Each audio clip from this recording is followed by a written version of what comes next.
when she dives down too much, it's still her saying, come on, pick up the contact. Come on, hold my head up.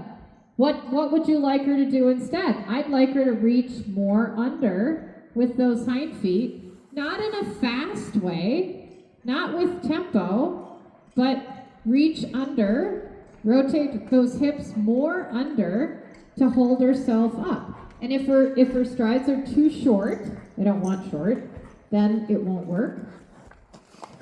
Question. Yeah, go for it.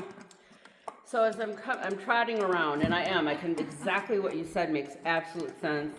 That she needs to almost make her own mistakes. Almost, yeah. Instead of me jumping in and before she even makes them, I'm catching her. And good for you. I'm glad that all that says to me is that you know what she's gonna do wrong. Great. But yes, you do have to let her make a little bit of that mistake on her own. That's right. Okay, and what was the rest of your question? I'm just losing my train of thought now. It was in my head when I was driving. What did she do that Think about it.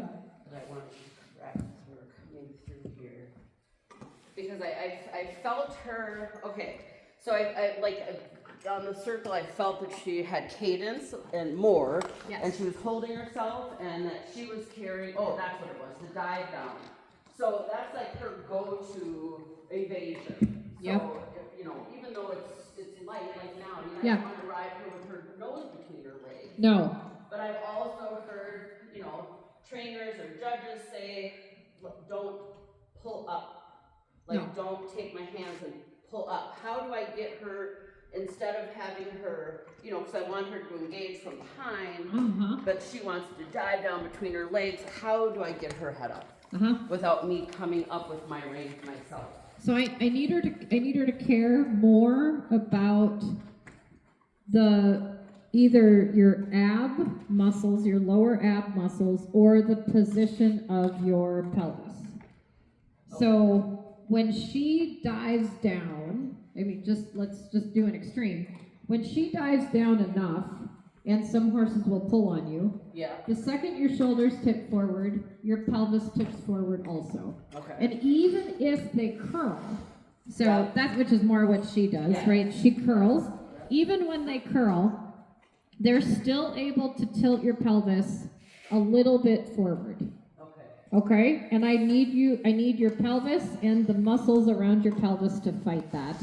And if you need to put your shoulders back to help out, to be like, stop pulling me down here, right? Because she's maybe not pulling on your hands per se, or she's not pulling on your shoulders per se, but there's still something in her barrel or a little bit her hips or like right behind her withers where she's still kind of like, she's kind of pushing your pelvis forward.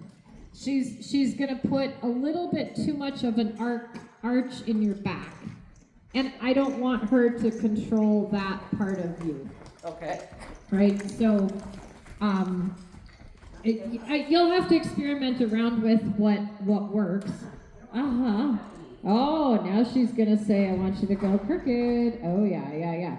But see, even that little dunk where she kind of slammed down on her front legs, she tilted your pelvis forward for that moment. Okay. She was in charge of your posture at that moment. Yep. Yeah. So now I'm just trying to get her ass off my right leg. Good girl. Okay. And I don't want her to be crooked either, but keep in mind, I'm just going to talk you through this. I don't want her leaning on your right leg. Okay. I don't want her doing that. However, one thing that they'll do, these clever horses of yours here, is she'll say, well, when I go sideways, I don't have to sit down, do I? Okay, so I would say, yes, don't let her lean on your right leg, but the way that she's getting it corrected is she's just going sideways instead of sideways with a hip down. Like you almost want to correct her a little bit more in a classic shoulder in, where not only does she put her right hind leg under you, but she drops her hip also. Does that make sense? Yeah. Right. So you need to start adding in an element, that's better, an element of uphill balance. So she's not only laterally obedient, but that she's got a little bit of a pelvis drop all the time, and that will create that cadence. And like I said, when she throws her neck down, she's trying to tip your pelvis forward and give herself a little relief off of that, even if it's just for a second. So Tipping my pelvis forward, take my seat bones off. yeah. Okay, well that's what you want. And then your seat bones are off, Yep. and then her butt's in the air, Yep. and then she's short and quick. Yes. Yay for her. Okay. And when you put your seat bones back down, you'll want to be a little careful about that, because if you slam your seat bones into her, she'll be like, somebody said canter. Right? So she is sensitive. I get it. And you're going to have to be really cautious, because if you start slamming her, she's just going to start bouncing around. And Yes. you need to like tell her, I'm sorry, sweetie.